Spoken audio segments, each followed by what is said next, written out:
안녕하세요. 무엇이든 세 가지로 가르쳐드리는 명지대 교수 김익환입니다. 오늘은 과소비에 대한 이야기를 하려고 합니다. 이것도요, 우리 구독자 중에 한 분이 과소비하는 습관에 대해서 이야기를 한번 정리해 주세요 하는 요청이 있어서 제가 영상을 만들었습니다. 사실요, 우리가 절약을 하거나 혹은 또는 합리적인 소비를 해야 될 때가 있지 않습니까? 그럴 때는 거꾸로 과소비를 한다고요. 그런데 과감하게 소비를 해야 될 게 있어. 이건 이제 제가 뒤에 취향 소비라고 말씀을 소개를 할 것인데요. 이때는 또 마음이 쫄려요. 그래서 막 절약을 하려고 해요. 결과적으로는 소비의 주체성도 잃고요. 소비의 효율성도 잃고 해서 결국은 총량으로 보면 과소비를 해버리는, 그래서 우리가 항상 소비에 대해서 불만과 불안감을 갖는 이런 우리의 모습에 대해서 오늘 이야기를 쭉 같이 해보려고 합니다. 과소비를 하는 것 아닌가 이렇게 우리가 생각을 하죠. 뭔가 경제가 쫄려 이런 느낌을 받을 때가 사실 많지 않습니까? 이게요, 문제의 핵심은 명확하지 않는 욕구의 상태 때문에 와요. 명확하지 않는 욕구의 상태, 욕구가 명확해야 된다는 얘기입니다. 그리고 의심 상태가 지속돼요. 그러니까 내가 돈을 너무 많이 쓰는 거 아니야? 이런 의심을 반복적으로 또 한편으로 한다는 것이죠. 이게 결과적으로는 과소비를 초래한답니다. 여러분들 너무 의외죠? 이거를 정확하게 체크해 볼 필요가 있어요. 동시에 내가 정말 원하는 소비, 여기에는 자신감이 없어요. 그래서 주저하게 됩니다. 내가 너무 낭비하는 거 아니야? 이러다가 큰 경제적인 문제에 내가 봉착하게 되지, 이런 생각을 한다니까요. 그래서 갑자기 절약 정신이 막 발동돼요. 실질적으로는 과소비의 상태이면서도 소비에 대한 만족도가 아주 낮은 상태가 지속되게 되고요. 왜곡된 소비 욕구는 또 반복적으로 계속 발동되는 그런 현실을 우리가 살기가 십상입니다. 문제의 핵심이 무엇인가? 무엇을 고쳐서 과소비를 취향을 중심으로 하는 적극적인 소비, 그리고 효율적 소비로 개선해 갈까? 그 방법에 대해서 우리 같이 생각을 해보려고 합니다. 우선요, SNS예요. SNS를 비롯해서 마케팅 전략이 엄청 고도화된 사회에 우리는 살고 있습니다. 그러니까 그것이 필요하다고 우리를 착각하게 만드는 그런 메커니즘이 우리 주변에 너무너무 많이 있어요. 대표적인 거, 할인이죠. 쿠폰, 또 포인트 적립. 이게 사실 경제적으로는 굉장히 작은 포션이거든요. 물론 제가 이걸 무시하는 게 아닙니다. 이 작은 것을 절약할 줄 알아야 우리가 경제적 삶을 잘 살 수 있다는 점을 부정하는 건 아니에요. 그런데 여기에 휘둘리다 보면 과소비를 하게 되는 거예요. 결국은 핵심적인 것이, 제가 이걸 본원적인 욕동이라고 하는데, 우리 마음속에 정말 그게 갖고 싶어 하는 그 욕동을 정확하게 확인할 수 있어야 돼요. 또 하나는 필요 소비입니다. 필요 소비는 그걸 소비하지 않으면 우리가 생존이 불가능한 것이죠. 이 두 가지의 중심을 잡는 게 아주 중요해요. 이것에 대비되는 개념이 주조된 소비라는 개념이에요. 다시 말해서 세상의 흐름에 의해서 또 여러 가지 요인에 의해서 마치 그것을 내가 소비하고 싶어라고 착각하는 유사 소비 욕구죠. 이걸 주조된 소비라 그러는데, 이것을 배제하는 것이 아주 중요합니다. 그게 명확하게 전제되지 않습니까? 그러면 SNS는 중요한 물건을 선택하기 위한 자료 정도로서의 의미를 가져요. 할인 등은요, 효율적인 소비를 위한 기회 정도로 우리에게 와닿게 됩니다. 이 태도를 갖는 게 엄청 중요합니다. 네, 과소비하고 있다는 의식 혹은 절약해야지 하는 의식 또는 무의식, 이게요, 여러분들 잘 생각해 보세요. 엄청 부정확하지 않아요? 엄청 모호하지 않아요? 그래서 소비와 관련해서 자신이 기본적으로는 불안 의식 같은 걸 갖게 된다는 거예요. 이 모호한 의식, 모호한 무의식, 이것이 문제의 초점이라는 점을 자각하는 데서부터 여러분들이 출발하셔야 됩니다. 역시 해답은 메타인지죠. 소비 역시 메타인지에서부터 출발하는 거예요. 내가 실제로 소비를 어떻게 하고 있는지, 소비 의식은 실제로 나는 어떤 상태로 갖고 있는 것인지, 이 두 가지를 모두 메타하는 것이 필요하다는 거예요. 그래서 소비에 대한 실제와 의식을 메타인지한다. 이게 우리가 첫 번째로 하셔야 되는 겁니다. 우선 전자, 그러니까 소비의 실제에 대한 메타인지는 어떻게 하는 것인지 한번 체크를 해볼까요? 사실 쉽습니다. 쉬운데 끈기 있게 하기가 좀 어려운 거예요. 제가 권하는 것은 2달인데요. 가계부 쓰시는 거예요. 그런데 가계부 그러면 여러분들이 그간 써왔던 가계부들이 있을 거예요. 저는 엑셀을 권합니다. 우선은 지출을 조금 분류하시는 게 필요해요. 분류해서 계속 쓰는 것이죠. 분류를 이렇게 엑셀 같으면은 필드 쪽에다가 ABCD 돼 있는 데 있죠. 거기다가 지출을 분류해서 쭉 넣어보세요. 그리고 레코드라 그러죠. 이 왼쪽 축에는 날짜가 들어가는 거예요. 그러면 옆으로 긴 그리고 밑으로도 긴 꽤 넓은 폭의 엑셀 시트가 나올 겁니다. 그것으로 정리하시는 걸 권하고요. 그래서 필드에는 지출 항목을 넣으시고 거기에다가 뭘 표시하셔야 되냐면 이게 필요한 소비인지 아닌지를 체크를 하셔야 돼요. 제일 끝단에다가 성격 분석을 넣으셔야 되는 거죠. 그래서 필요 소비인지 아닌지를 쓰시고 필요 소비일 때 효율적인 필요 소비인지 비효율적인 필요 소비인지도 메모로 남겨두시는 작업을 같이 하셔야 됩니다. 또 자신이 이제 매일 쭉 소비한 것을 가계부처럼 엑셀에다 넣지 않습니까? 그 중에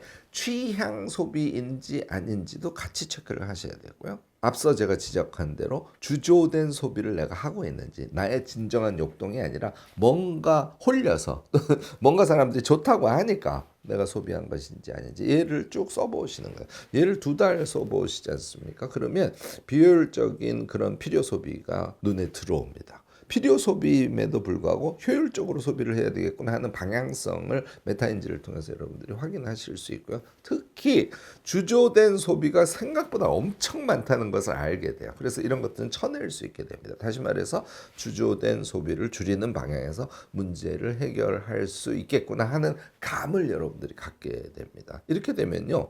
해결 방안은 메타인지가 됐기 때문에 명확하게 나오게 되죠. 불안 당연히 감소하게 됩니다. 부적절한 과소비 찾아내고요. 부적절한 절약에 의해서 소비 불만이 막 생기는 거 이것도 해소해야 됩니다. 이런 가능성이 지금 제가 말씀드린 엑셀로 메타인지 하기에 의해서 열리게 되지 않을까 싶습니다. 네, 앞서 제가 2가지를 해야 된다 그랬죠. 실제 소비에 대한 메타인지가 필요하고 하나는 소비에 대한 우리의 인식에 대한 메타인지를 해야 된다고 말씀을 드렸지 않습니까? 그러니까 현재 나의 소비에 대한 생각 방식에 대해서 명확하게 정리해 보는 것이 아주 중요하다 하는 얘기입니다. 요거를 정리하면요. 우리가 소비 생활을 하는 게 일상이지 않습니까? 그러니까 일상에서의 소비 생활에 나의 생각의 틀 같은 것을 인식에 대한 메타인지를 하게 되면 여러분들이 만들어낼 수 있습니다. 자, 메타인지 이게 사실 직역을 하면 생각에 대한 생각이라는 뜻이거든요. 제가 여러분들께 요즘에 자주 강조하는 건 마인드박스죠. 그러니까 소비에 대한 자기의 마인드박스를 정리해 보시면 아주 좋습니다. 제가 마인드박스라는 책을 출간하면서 가장 여러분들께 좀 권하고 싶었던 거는요. 생각의 틀에 대한 메타인지와 자신의 생각의 틀을 다시 정립하는 것. 이 작업을 적극적으로 해보시라고 제안 드리기 위해서 제가 마인드박스라는 책을 낸 거거든요. 자, 소비에 대해서 한번 보죠. 아주 부정확한 생각, 모호한 생각 상태, 그런 상태에서 우리가 소비를 하고 있지 않나요? 만약에 그렇다는 생각이 들면 소비에 대한 마인드박스를 꼭 그려보시기를 권합니다. 일단은 독서 카드를 이용해서 여러 가지를 자꾸 메모해 보시는 게 좋습니다. 그래서 독서 카드에다가 여러 가지를 좀 많이 메모를 했어. 그러면 그 독서 카드를 보면서 이제는 생각을 정리해서 A4 용지에다가 박스를 이렇게 치고 최종적으로 간단하게 엑기스만 정리하는 거 이게 마인드박스거든요. 제가 A4 한 장에다가 여러 개의 마인드박스를 배치한 서식을 지금 화면으로 보여드리지 않습니까? 이 화면을 보시고 여러분들은 여러분들의 스타일로 정리를 해보시기 바랍니다. 자, 우선 첫 번째 생각할 주제를 말씀을 드리면요. 순수 욕동에 의한 소비와 주조된 소비를 대비해서 생각해 보실 수 있어야 돼요. 주조된 소비, 그러니까 홀려서 하는 소비를 의미합니다. 이거에 대해서 단순 명쾌하게 사고하는 것이 되게 중요해요. 제가 예를 들어 볼까요? 우리가 자동차를 살 때요. 고려할 요소는 2가지죠. 자신의 자동차에 대한 취향이 있어요. 모양이라든지 기능에 대해서도 취향이 있습니다. 그리고 기능의 우수성. 이 2가지예요. 이 2가지를 보고 딱 하고 결심해서 그 차를 골라야 되거든요. 우리 차를 고를 때 한 가지가 더 추가되죠. 몇 가지가 더 추가되는 사람도 있습니다. 폼 잡기. 얘가 추가되면 우리는 사실은 취향 소비를 제대로 하고 있지 않다는 걸 의미합니다. 순수 욕동을 정확하게 파악해내고 요소를 정한 다음에 팍 하고 결정할 수 있어야 된다는 것이죠. 두 번째 고려할 지점이요. 합리적인 효율 소비하고 비합리적인 소비를 구별해서 여러분들이 보실 수 있어야 됩니다. 이거는 뭐 사람마다 생각이 다를 수 있지만 한우와 호주산 소고기를 나는 어떻게 판단하지? 이런 것들을 생각해 보시라는 거예요. 또 백화점 옷하고 동대문에서 산 옷, 이것을 나는 어떻게 판단하고 있지? 이런 것들을 생각해 보는 것이 아주 중요한 소주제가 될 수 있다는 것이죠. 세 번째 여러분들이 생각하셔야 될 거는 취향 소비와 경쟁 소비라고 하는데 보여주기 위한 소비이죠. 예를 들어서 좋은 카페를 예약을 해놓고 그 카페에 풀코스 요리가 양이 너무 많아요. 그런데도 말하자면 보여주기식 소비를 하기 위해서 계속 사진을 찍고 인스타에 올리고 결국은 불필요한 수준으로 과식을 해버리고 이런 경우 사실 많지 않습니까? 저는요 이런 경우에는 단품 즐기기를 적극적으로 권해요. 뭐 엉뚱한 다른 예를 들어볼까요? 옆집에서 냉장고를 샀다고 옆집 아주머니가 엄청 자랑을 해. 냉장고를 바꿉니다. 이런 것이 보여주기식 소비에 해당합니다. 그런데 우리가 휘둘리기 십상이라는 얘기죠. 저는요 취향 소비를 엄청 강조합니다. 제가 그래서 많이 예를 드는 게 문방구인데요. 저처럼 문방구에 엄청난 취향을 갖고 있는 사람은 문방구를 사는데 돈을 조금 많이 쓸 수 있어요. 너무너무 좋은 일이에요. 왜냐하면 그 소비는 나에게 행복감을 주기 때문에. 자, 앞서 말씀드린 경쟁적 소비는요 단기적으로는 만족감을 줘요. 그런데 일주일만 지나보세요. 그게 자신의 순수한 내적인 욕동이 아니기 때문에 일주일 지나고 나면 정말 비싼 냉장고를 사고도 너무너무 좋은 느낌 이런 것들을 들지 않습니다. 네 번째 고려하실 거 환경적 소비인데요.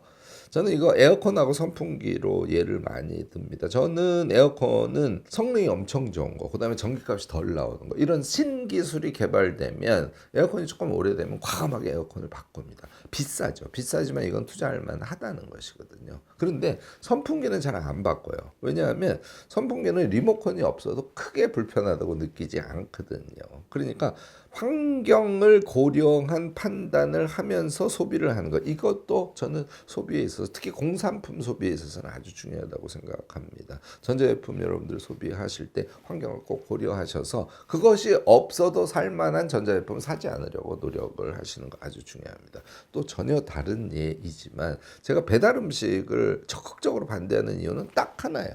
과다 포장 때문에. 여러분들 배달 음식 드셔보시면 알죠? 쓰레기가 엄청 나오지 않습니까? 저는 이런 거 적극적으로 좀 생각할 시대다라고 봅니다. 올해 2024년 돼서 한국도 드디어 여름 현상을 여러분들이 보셨죠.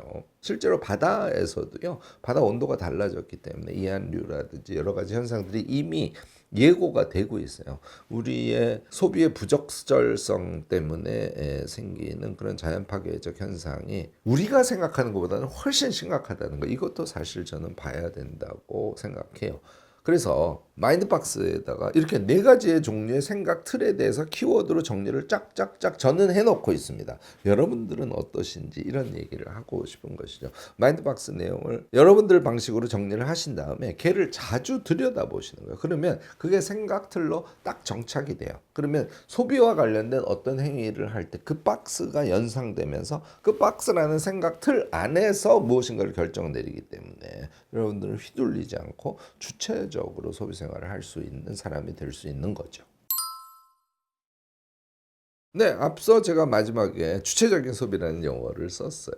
얘를 우리가 또 정확하게 인식하면 좋습니다. 그러니까 휘둘리는 소비, 이게 이제 주체적 소비의 반대쪽에 있는 것이죠. 타인의 욕망을 나의 욕망으로 착각하는 그런 소비들. 인간은 타인의 욕망을 욕망한다고 우리 라캉이 얘기를 했지 않습니까? 이게 소비에 굉장히 많이 작동을 하거든요.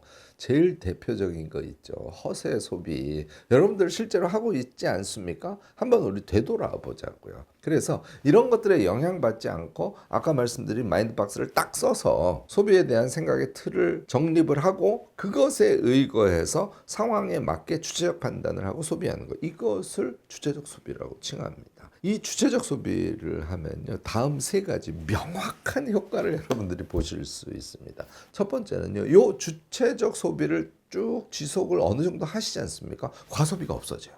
이게 제일 중요합니다. 과소비라고 하는 것은 불필요한 다수의 소비에 의해서 소비의 총량이 늘어나는 현상을 말하거든요. 과소비 대신에 적정 소비를 할 수 있게 되고 목적과 의미 그리고 기쁨 이런 것이 명확한 상태에서 우리가 소비를 하기 때문에 결과적으로는 시간을 조금 길게 가져가 보면 자기가 과소비 습관이 있다가 과소비가 완전히 없어져 버리는 그런 효과를 볼 수 있다는 게 첫 번째고요. 두 번째는 소유적 소비와 존재적 소비라는 용어도 씁니다. 이거 이제 에리 프롬의 소유냐 존재냐라는 책을 읽으면 이제 이런 개념을 스스로가 정립시킬 수 있는데요. 우리가 과시를 한다든지 또는 타인의 욕망이 내 욕망이 돼서 말하자면 주조된 그런 소비를 하고 그것을 소유하게 되지 않습니까? 요게요 재밌는 게 일정 기간이 지나고 나면은 과시 효과가 확 줄어듭니다. 그거에 비해서 존재적인 소비를 하고 산 물건이 존재적이 되잖아요. 다시 말해서 내 물건이 되고 내 몸의 일부처럼 되는 것이죠. 이렇게 되면 소유물 자체가 나와 사랑을 나누는 존재가 되고요. 몸의 하나가 되는 그런 느낌조차 받을 수 있을 겁니다. 제가 그래서 차 얘기를 많이 하는데요. 차가 정말 내가 마음에 드는 차를 내가 고르고 심지어는 거기에다 효율적 소비까지 해서 샀어요. 그러면 차가 내 몸의 일부처럼 느껴질 때가 있다니까요. 차에 대한 사랑이 점점 높아질 수 있습니다. 전자제품의 상당 부분이 그럴 수 있어요. 그러니까 여러분들 정말 주체적인 소비를 해서 그 소비에 의해서 내 손에 들어온 물건이 존재적인 상태가 되도록 나는 소비를 할 거야 이렇게 생각을 해보시면 아주 큰 물건을 사랑하는 그런 효과를 얻어낼 수 있지 않을까 싶습니다. 세 번째가 우리가 하는 소비가요. 필요와 취향을 중심으로 쫙 짜여지게 되는 걸 아시게 돼요. 순수 욕동에 우리의 소비가 맞춰지고 또 심지어는 효율적이면서도 합리적인 소비가 가능해지게 될 겁니다. 결국은 소비와 관련해서 우리의 애매모호한 태도 또 내가 너무 소비를 많이 하는 거 아니야 하는 불안감 그리고 그럼에도 불구하고 그래서 이제 실제로는 과소비를 함에도 불구하고 근저에는 또 불만감이 계속 남아있어요. 이게 없어집니다. 여러분들 오늘 제가 말씀드린 이 소비에 대한 일종의 생활 철학 같은 것이죠. 그것을 마인드박스로 딱 정리해서 소비가 불안하면서 불만스러운 그런 상태가 되지 않도록 우리 자신의 일상의 태도를 좀 멋지게 바꿔가면 좋지 않을까 생각해 보았습니다. 오늘 제 얘기가 도움이 되셨다면 좋아요, 구독, 알림 설정까지 꼭 부탁드리겠습니다.